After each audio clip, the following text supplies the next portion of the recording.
Hi friends, कैसे हैं आप सब। आपका स्वागत है आपके अपने चैनल लीगल अपडेट में। जैसा कि मैंने पहले बताया था आपको कि 13(2) नोटिस क्या होता है, कैसा उसका फॉर्मेट है, कब वो जारी किया जाता है,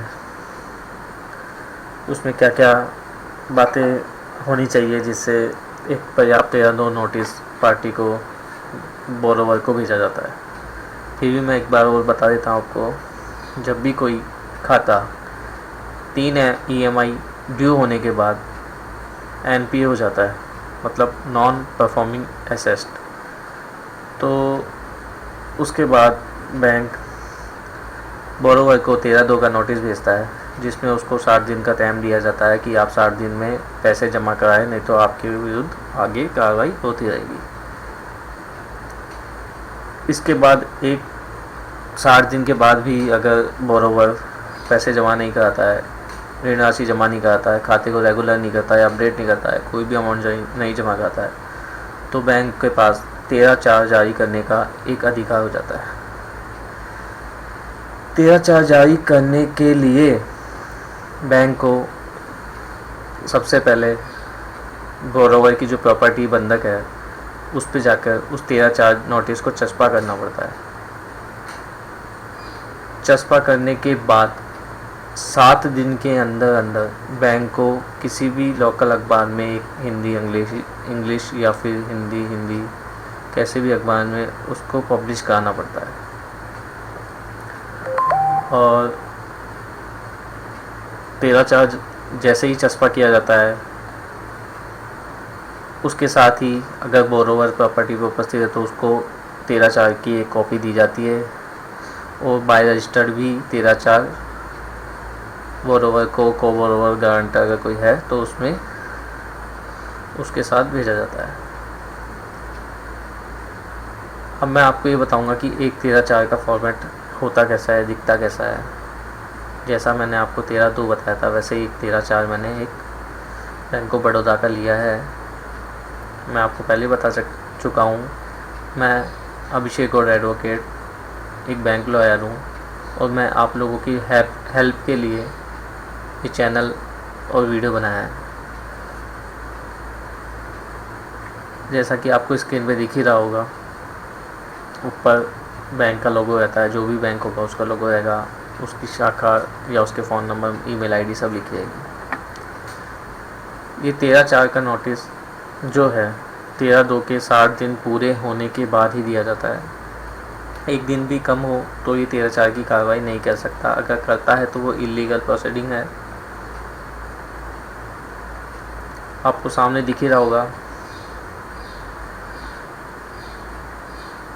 उसके बाद लिखा रहता है वित्तीय वास्तु का प्रतिभूतिकरण। मेरे पास इंग्लिश फॉर्मेट भी है, आप कहो तो, या आपको चाहिए हो मेरे को मेल करके या फिर कमेंट करके बता सकते हैं, मैं आपको इंग्लिश फॉर्मेट भी इसका प्रोवाइड कर दूँगा। बाकी इनके फॉर्मेट सरफेसी एक्ट के जो फॉर्म्स है उनमें इन सब का फॉर्मेट है, पर कई लोग क्या होते हैं, देखते नहीं है बुक्स को, हर चीज़ नेट पे ही देखते रहते हैं कि क्या है क्या नहीं, क्या ही मिल जाए, कुछ भी हो जाए। तो इसमें साफ लिखा है वित्तीय वास्तु का प्रतिभूतिकरण और पुनर्गठन एवं प्रतिभूति हित का परिवर्तन, ये आप पढ़ ही लेंगे, बताने की ज़रूरत नहीं है। इसमें डिमांड नोटिस डेट आती है, ये डिमांड नोटिस डेट है, मतलब इसमें नोटिस की तारीख लिखना ज़रूरी होता है कि कितनी तारीख को नोटिस दिया था आपको, कौन ऋणी था, कौन गारंटर था, कितना लोन अमाउंट था, या कौन से अकाउंट में कितना ऋण दिया गया। जैसे इसमें 2 लोन खाते हैं, नकद शाख मतलब cash credit and term loan. तो इसमें जो कैश क्रेडिट था उसमें इतने रुपए दिए, टर्म लोन था उसमें इतने रुपए दिए, दोनों मिलाकर इतने रुपए, और इतनी तारीख तक ब्याज शामिल करते हुए, मतलब इंटरेस्ट अप टू बताना पड़ेगा कि कितनी तारीख तक का है, लगा है उस पर। कोई भी तथ्य छुपा नहीं सकता बैंक, छुपाता है तो आप DRT में उसके खिलाफ केस करके, एप्लीकेशन लगा के उस 13(4) की नोटिस को खारिज करा सकते हैं। अगर बैंक कोई भी इलीगल प्रोसीडिंग करता है और आप उसे DRT से खारिज कराते हैं, तो उसमें हुए जो भी खर्चे हैं, मतलब बैंक ने अगर कोई कार्रवाई की है वो गलत हुई है, तो उसमें जो भी खर्चा हुआ है वो बैंक देगा, आपके अकाउंट से नहीं कटेगा। ये ध्यान रखिए। क्या होता है, कई बार बैंक सारे खर्चे कर देता है, चाहे गलत हो चाहे सही हो, और फाइनल में जब ऑक्शन हो जाता है, प्रॉपर्टी बिक जाती है, उसमें उन खर्चों को भी इंक्लूड कर देता है, जबकि वो गलत खर्चे हैं। बैंक की गलती से हुए खर्चों को इन्हीं के खर्चों में ऐड नहीं किया जा सकता। इसमें लिखा है 13/2 दिया इतनी तारीख को। 13/2 मतलब सरफेसी एक्ट की धारा 13/2 के अंतर्गत जो नोटिस देता है बोरोवर को कि वो EMI 60 दिन के अंदर भुगतान करे, उसमें उसका हवाला दिया हुआ है इसमें कि इतनी तारीख को आपको नोटिस दिया, ये लोन खाते में इतना अमाउंट बकाया था, इतनी तारीख तक ब्याज था। इस नोटिस की पावती की तारीख से 60 दिनों के भीतर करने के लिए कहा गया था। कहा है ना मैंने, 60 दिन के अंदर कहा गया था। उसके बाद ये पैराग्राफ आता है जो कहता है कि अगर आप असफल रहे तो धारा 8 के सहपठित अधिनियम की धारा 13 की उपधारा 4 के अंतर्गत पदक शक्ति का प्रयोग करते हुए एतद द्वारा, ये एत हो रहा है पर एतद है, एतद द्वारा ऋणियों और आम लोगों को ये नोटिस जारी किया जाता है। मतलब इसमें तारीख आ जाती है कि इतनी तारीख को ये 13/4 आज चस्पा किया गया, जिसमें ऋणियों को, आम जनता को सूचित किया जाता है कि कोई भी इतनी राशि का या इस प्रॉपर्टी के बारे में कोई संव्यवहार ना करे। ये अकाउंट का उल्लेख हो गया।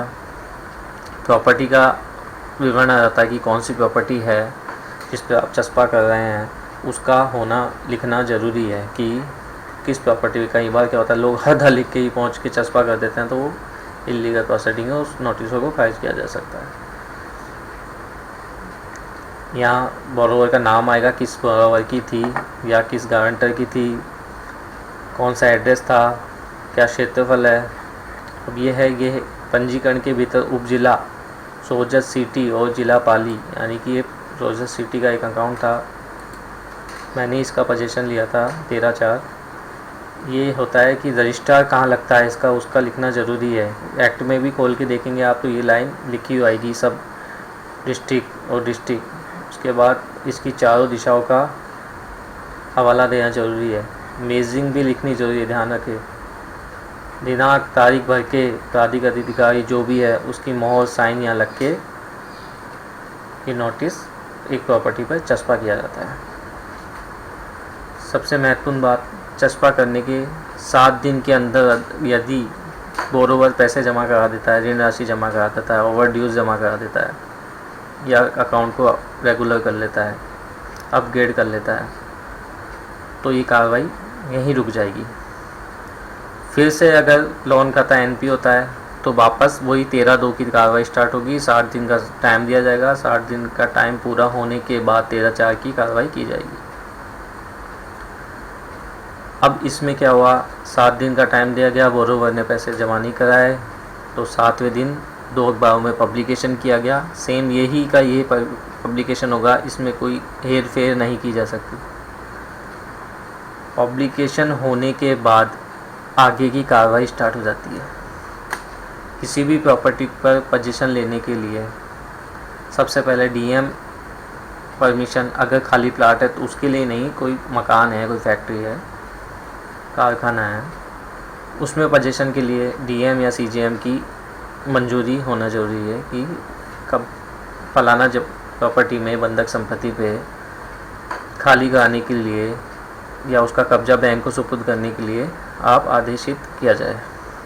वो सरफेसी अधिनियम की धारा 14 का प्रार्थना पत्र DM या CGM को लगाया जा सकता है।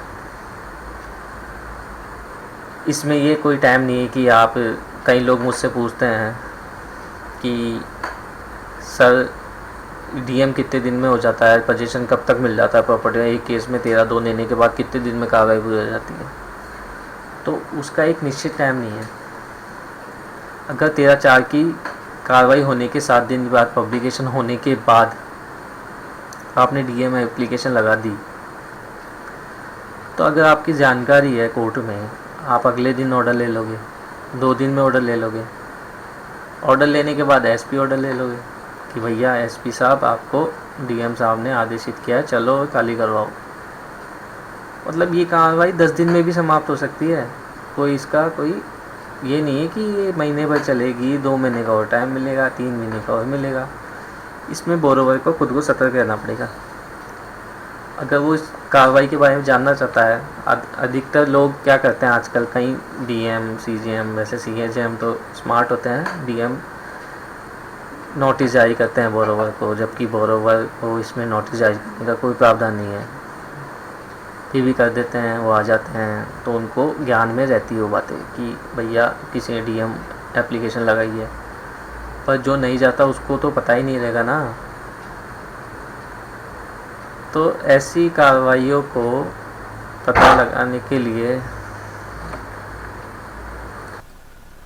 हाँ, तो कुल मिला के ये बात है कि जल्द से जल्द कार्रवाई हो जाती है, कोई ये नहीं है कि साल भर लगेगा, 6 महीने लगेगा। कुल कार्रवाई 1 महीने के अंदर भी हो सकती है। इसलिए जब भी 13/4 की कार्रवाई हो जाए, कोशिश करें कि अकाउंट को रेगुलर करा लें, खाते को अपग्रेड करा लें, कुछ अमाउंट जमा करा के, ताकि आपका लोन या आपकी प्रॉपर्टी पे कोई कार्रवाई हो रही है वो रुक सके।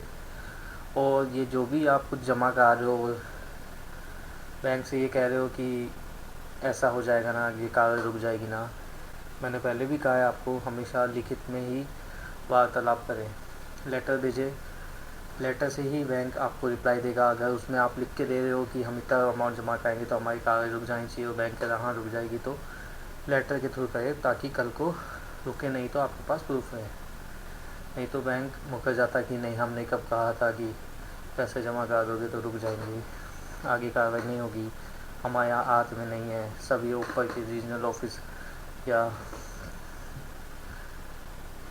हेड ऑफिस के हाथ में ही है। तो ध्यान रखें दोस्तों, कोई भी ऐसी बातें हैं जो आपके काम की चीज़ें हैं या आपको चाहिए हो मुझसे डॉक्यूमेंट, या फिर कोई भी, मैं आपको आगे डीएम एप्लीकेशन भी बताऊंगा, डीएम एप्लीकेशन फॉर्मेट भी दिखाऊंगा, डीएम ऑर्डर भी दिखाऊंगा, और जो भी ऑप्शन नोटिस है, सेल नोटिस है, सब दिखाऊंगा। और भी जो भी बातें सर्विस एक में चलती रहती है उनसे आपको अवगत कराता रहूँगा। धन्यवाद। जय हिंद, जय भारत।